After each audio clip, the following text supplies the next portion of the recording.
എല്ലാവർക്കും വന്ദനം. Jesus everyday എല്ലാ ദിവസവും നിങ്ങളുടെ അടുക്കലെത്തുമ്പോൾ അതിന് കർത്താവിന് നന്ദി പറയണം. ഇത് ചെയ്യുവാൻ ഞങ്ങൾക്ക് ലഭിച്ച കൃപയെ ഓർത്ത് ഞങ്ങൾ ദൈവത്തെ സ്തുതിക്കുന്നു. നമ്മളെല്ലാവരും കൂടി ഒരുമിച്ച് ചേർന്നപ്പോൾ നാം ദൈവരാജ്യത്തിൽ വളരുകയാണ്. കർത്താവിൽ നമുക്ക് ബലപ്പെടാം. അറിവ് നമുക്ക് വേണം. പല കാര്യങ്ങളിലും അറിവില്ലായ്മയാണ് നാം പരാജയപ്പെടുന്നതിൻ്റെ കാരണം.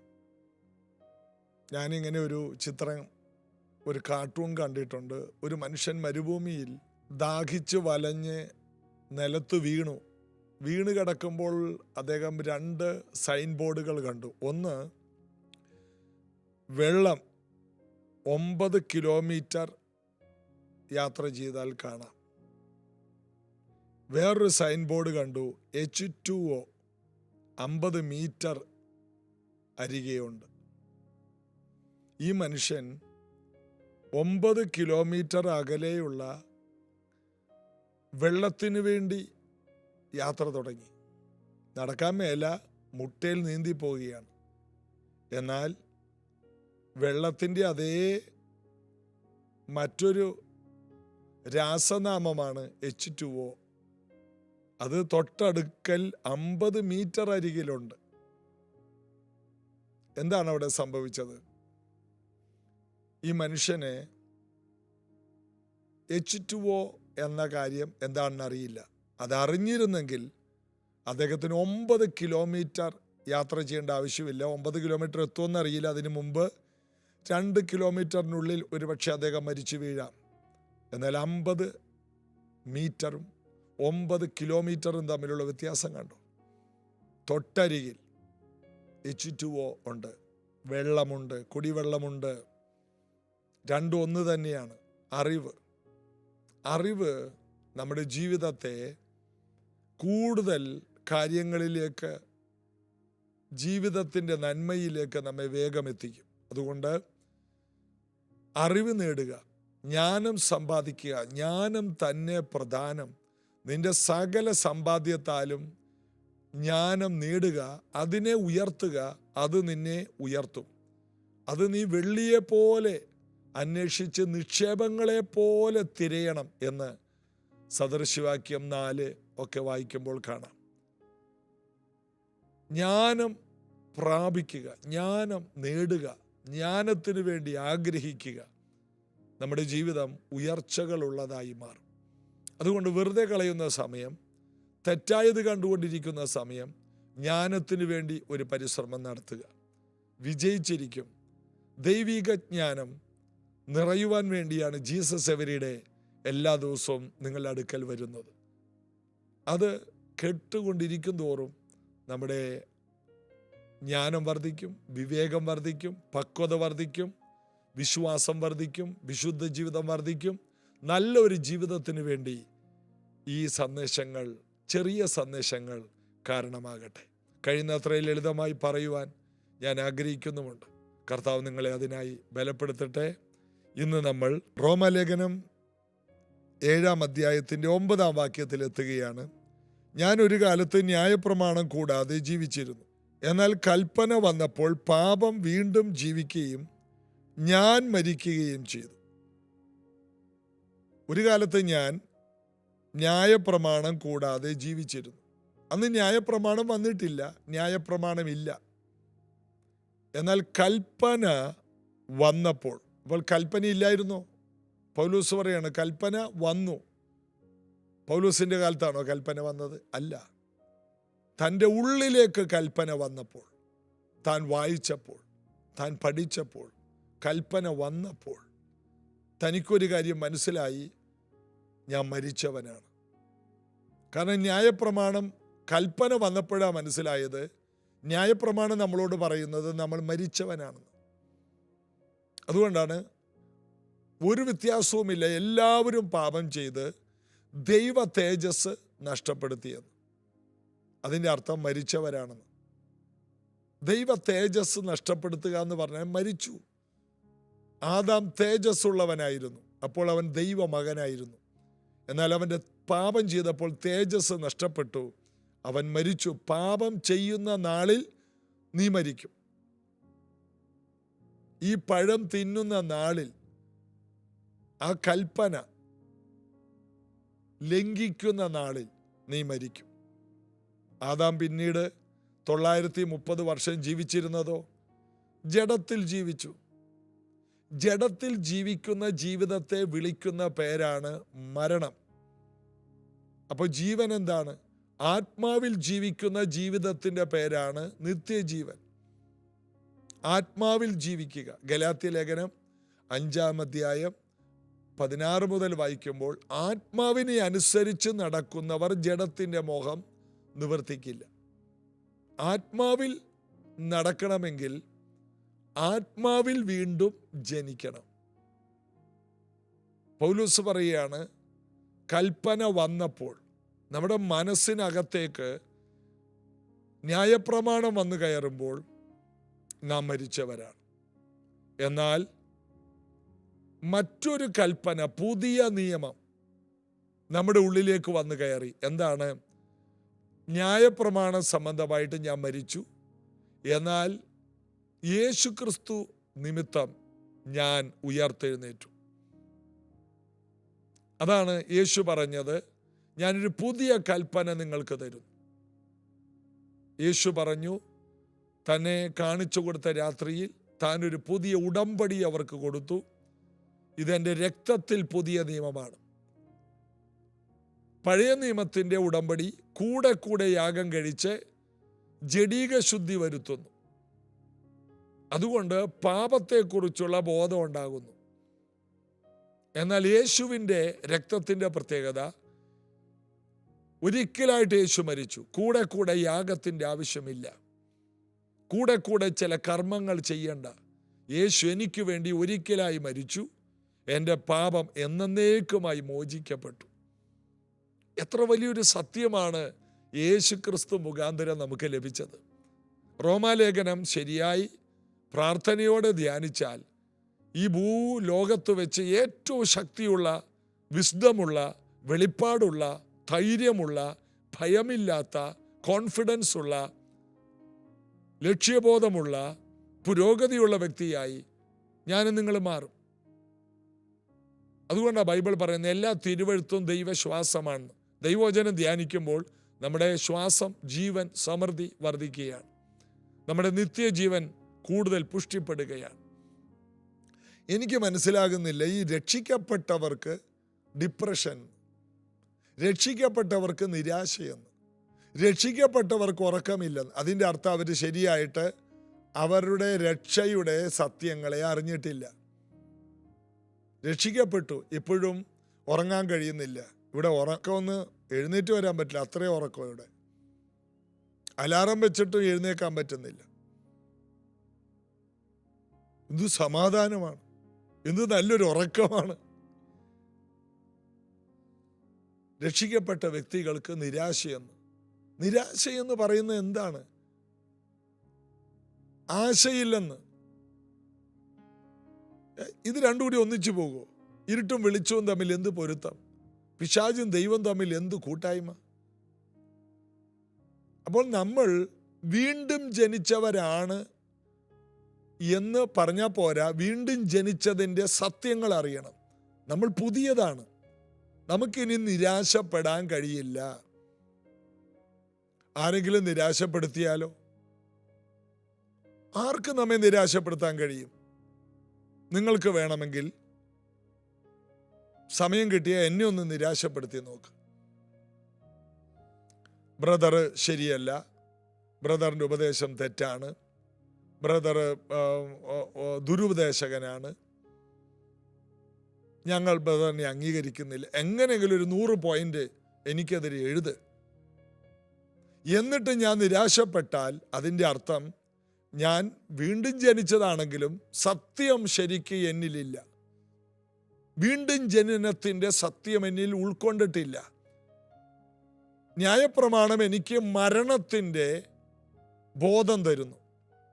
എന്നാൽ ക്രിസ്തുവിൻ്റെ ന്യായപ്രമാണം എനിക്ക് ജീവൻ്റെ, നിത്യജീവൻ്റെ ബോധം തരുന്നു. ഞാൻ പഴയതല്ല, ഞാൻ പുതിയ സൃഷ്ടിയാണ്, ഞാനൊരു അനുഗ്രഹമാണ്. അബ്രഹാമിൻ്റെ അനുഗ്രഹം ക്രിസ്തുവേശുവിലൂടെ എന്നിൽ വരുന്നു. ഞാൻ ഈ ഭൂമിയിൽ ജയാളിയേക്കാൾ ജയാളിയാണ്.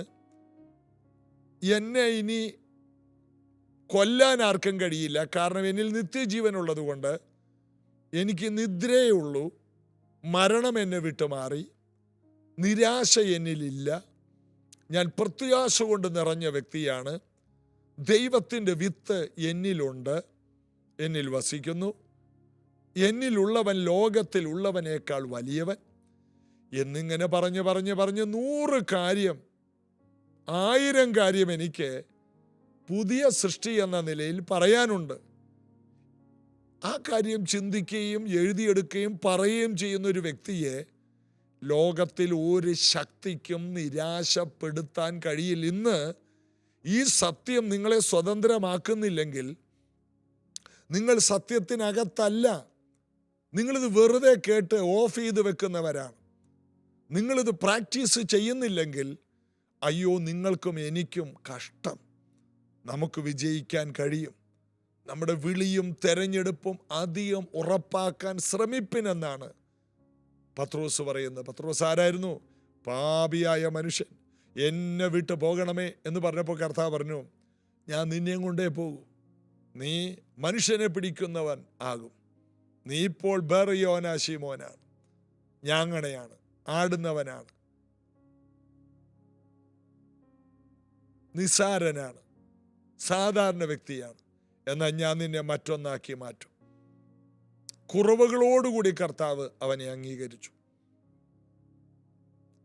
കുറവുണ്ടോ? ഉണ്ട്. ആർക്കാ കുറവില്ലാത്ത?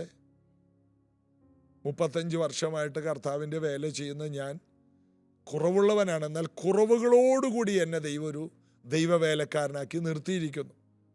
എല്ലാ കുറവുകളും മാറുന്നൊരു സമയമുണ്ട്, നിശ്ചലമാകുന്ന, ശരീരം നിശ്ചലമാകുന്ന സമയം.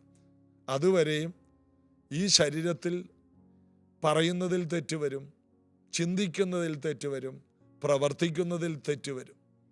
ആ തെറ്റുകളെല്ലാം കൂടി ചൂണ്ടിക്കാട്ടി എന്നെ കൊള്ളരാത്തവനെന്ന് ചൂണ്ടിക്കാട്ടി എന്നെ അപഹാസ്യനാക്കാൻ ആർക്ക് കഴിയും? ആർക്കും കഴിയില്ല. കാരണം ഈ ജഡത്തിൽ വസിക്കുമ്പോൾ എനിക്ക് കുറവുണ്ട്. എന്നാൽ എൻ്റെ കുറവുകളോടുകൂടി എന്നെ സ്വീകരിച്ച പത്രോസിനെ തിരഞ്ഞെടുത്ത കർത്താവ് എൻ്റെ രക്ഷകനും നാഥനുമാണ്. അതുകൊണ്ടാണ് പത്രോസ് തൻ്റെ ലേഖനത്തിൽ പറയുന്നു, ഞങ്ങൾക്ക് ലഭിച്ച അതേ വിശ്വാസം ലഭിച്ചവർക്ക് എഴുതുന്നു. അവർക്ക് ലഭിച്ച അതേ വിശ്വാസം നമുക്കുമുണ്ട്.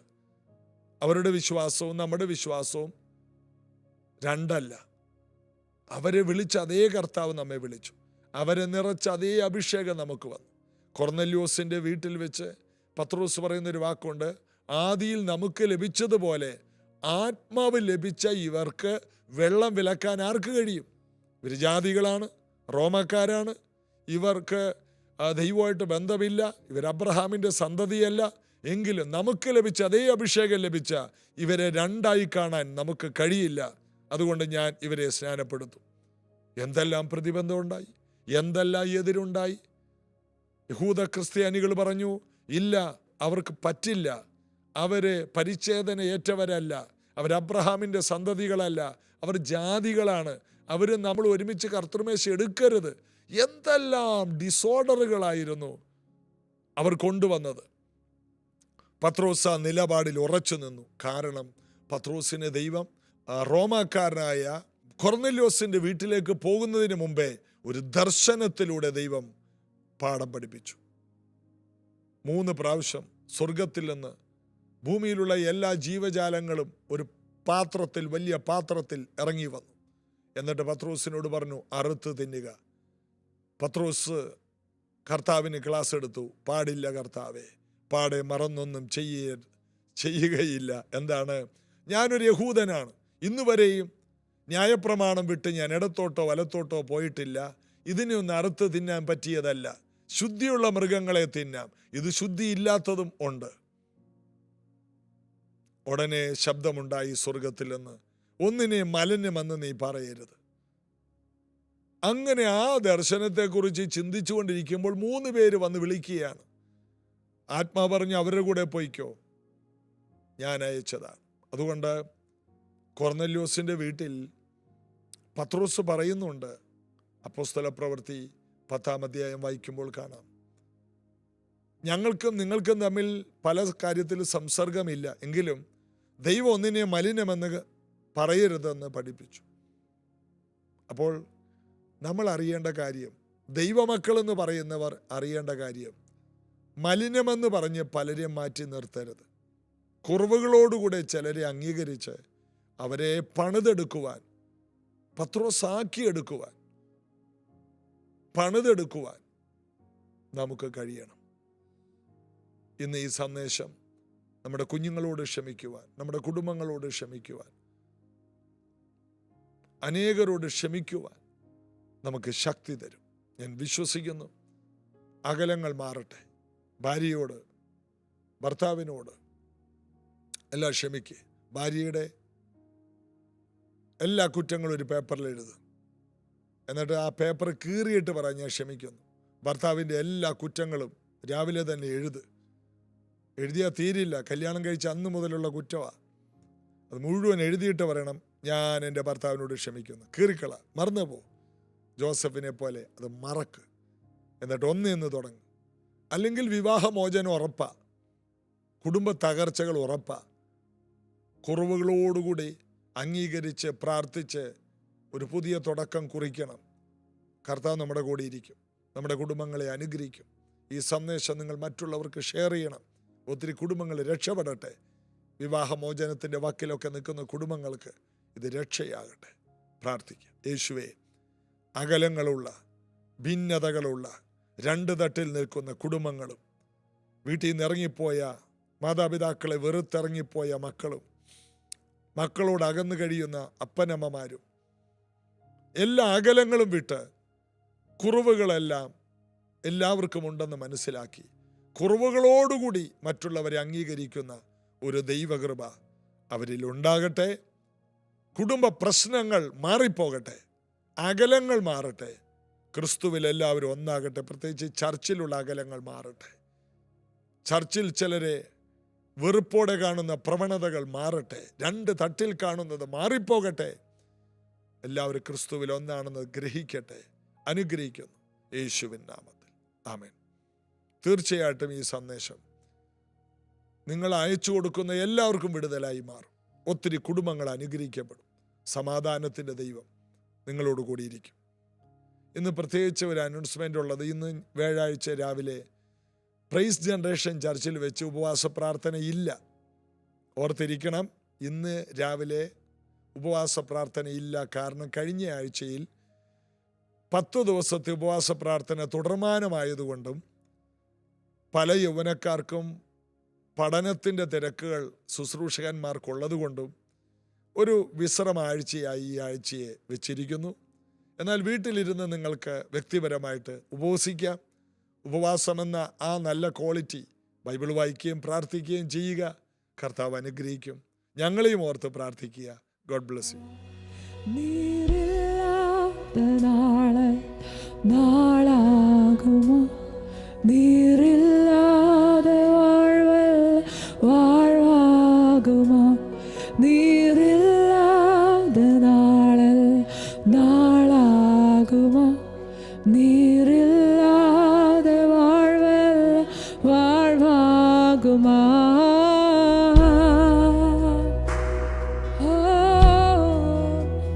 ഉറവിൻ പിറപ്പേ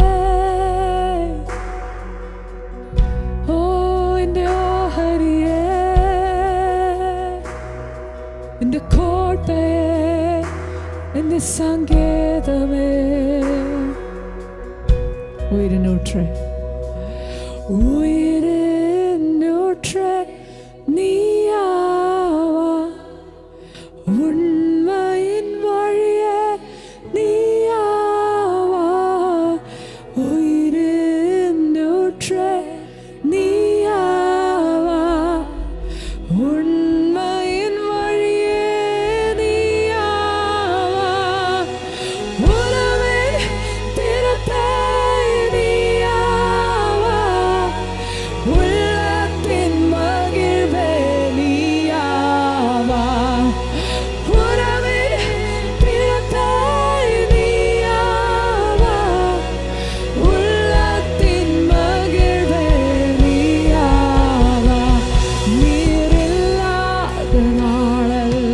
நாளாகுமா நீரில்லாத வாழ்வெல்லாம் வாழ்வாகுமா நீரில்லாத நாளெல்லாம் நாளாகுமா நீரில்லாத வாழ்வெல்லாம் நீரில்லாத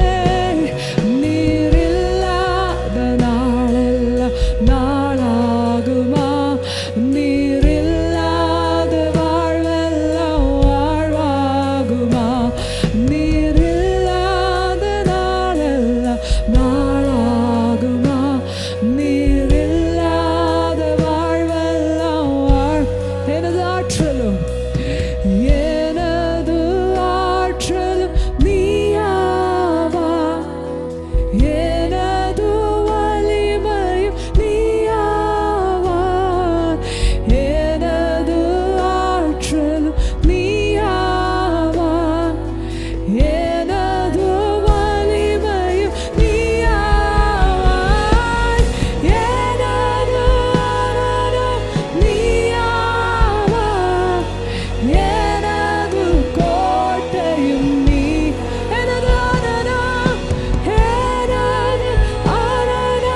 நீயாவா எனது கோட்டையும் உறவின் திறப்பை நீயாவா உள்ளத்தின் மகிழ்வே உறவின் பிறப்பை நீயாவா உள்ளத்தின் மகிழ்வே நீயா நீரில்லாத நாளல் நாளாகுமா நீரில்லாத வாழ்வெல்லாம் സഭ ചേർന്ന് പാടിയാട്ടെ നീരില്ലാത്ത നാളൽ നാളാ ഓ നീരില്ലാതെ வாழ்வெல்லாம் നീരില്ലാതെ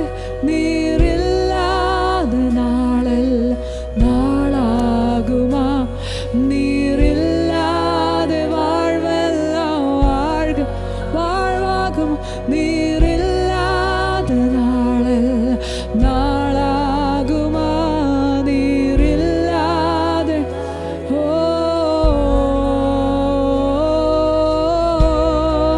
യേശുവിനോട് സംസാരിച്ചോട്ടെ അപ്പാ അങ്ങില്ലാത്തൊരു ദിവസം ഞങ്ങൾക്ക് വേണ്ട ഒരു നിമിഷം ഞങ്ങൾക്ക് വേണ്ട അങ്ങില്ലാത്തൊരു നന്മ ഞങ്ങൾക്ക് വേണ്ട അങ്ങില്ലാത്ത ഉയർച്ച ഞങ്ങൾക്ക് വേണ്ട അങ്ങില്ലാത്തൊരു അനുഗ്രഹം ഞങ്ങൾക്ക് വേണ്ട അങ്ങില്ലാത്ത ഒരു യാത്ര ഞങ്ങൾക്ക് വേണ്ട മോശ പ്രാർത്ഥിച്ചതുപോലെ അങ്ങയുടെ സാന്നിധ്യം ഇല്ലെങ്കിൽ ഞങ്ങൾ എവിടെ അയക്കരുതേ അങ്ങയുടെ സാന്നിധ്യം ഇല്ലെങ്കിൽ ഞങ്ങൾക്ക് ഒന്നും ചെയ്യാൻ കഴിയത്തില്ല കർത്താവേ യേശുവിനോടൊന്ന് തുറന്നു പറഞ്ഞാട്ടെ മുന്തിരിയിൽ വള്ളിയിൽ വസിച്ചിട്ടല്ലാതെ നമുക്കൊന്ന് കൊമ്പുകളായ നമുക്കൊന്നും ചെയ്യാൻ കഴിയത്തില്ല യേശുവിനോട് സംസാരിച്ചാട്ടെ അപ്പാ ഞങ്ങൾ അങ്ങിൽ ആശ്രയിക്കുന്നപ്പാ ഞങ്ങൾ അങ്ങിൽ ചാരുന്നപ്പാ ഓ അങ്ങാണ് ഞങ്ങളുടെ ആശ്രയം അങ്ങാണ് ഞങ്ങളുടെ കോട്ട ഓ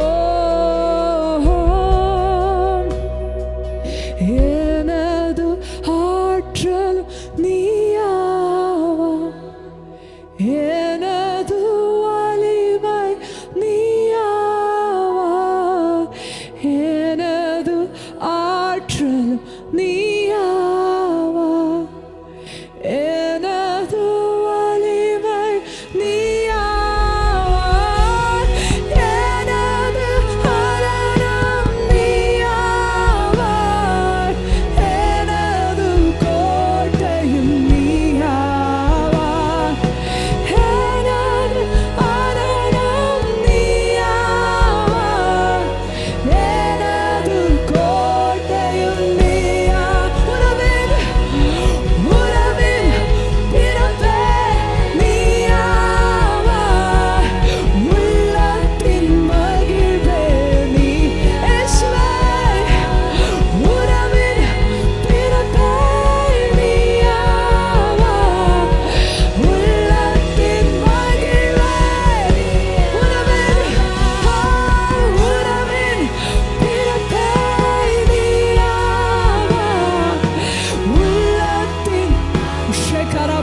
தெரியாதே. உறவே பிறந்தாய் நீயாவா, உள்ளத்தின் மகிழ்வே. நீரில்லாத நாளெல்லாம்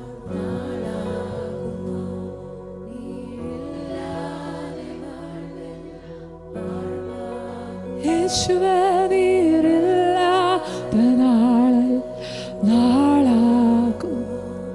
നീരില്ലാതെ വാഴ്വ, നീരില്ലാതെ നാളാകുമോ? നീരില്ലാതെ വാഴ്വെല്ലാം നീരില്ലാതെ നാളാകുമോ? നീരില്ലാതെ വാഴ്വാകുമോ?